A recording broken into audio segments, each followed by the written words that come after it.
Denmark, Living with the Enemy. Paragraph 1. In 1940, during the earliest stages of World War II, Adolf Hitler's Army of Darkness started to take control over most of Europe, including Germany's northern neighbor, Denmark. Denmark had a small army and faced a tough choice. It could either fight back against the massive and mighty Nazi army, or it could surrender and save the lives of countless Danish soldiers who would have died in the fighting. Knowing that it would lose to the Nazis either way, it chose to surrender. Paragraph 2. The Nazis then occupied Denmark and had two main goals. One goal was to use Denmark's natural resources and the hardworking Danish people to make supplies for the Nazi army. The other goal was to Germanize the Danish people so that they would join the Nazis and become part of the same culture. They did this by controlling all media, such as newspapers and radio, and filling them with news stories about how superior the Germans were. Paragraph 3. Although the Danes surrendered to the Germans, they were very unhappy and resentful of their occupation. They did not want to help the Nazi army, and they certainly did not want to lose their own culture and identity.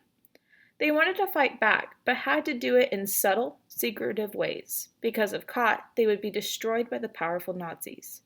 This was called the Danish Resistance Movement. Paragraph 4. The Danish resistance movement met secretly and was incredibly dangerous. If a member was caught by the Nazis, he or she would be immediately executed. The resistance published a secret newspaper that informed Danish citizens of what was really happening in the world, and spread news about plans to sabotage the Nazis. At one point during the war, 11 million copies of secret newspapers were published and secretly passed from family to family. Paragraph 5. Plans for sabotage included work slowdowns. A work slowdown is when Danish workers either worked incredibly slowly or refused to work at all.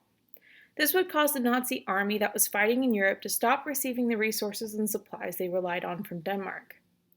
In some extreme cases, the Danish resistance would blow up and destroy its own factories, so Germans would not be able to benefit from the goods made there, or destroy railroad lines so goods could not be transported to Nazi troops fighting in other locations in Europe.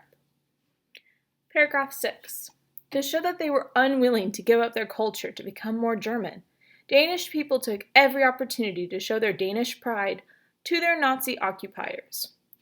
For example, when students refused to speak German in language classes, song fests brought people together to sing traditional Danish songs, and they had a huge festival for the Danish King Christian's birthday.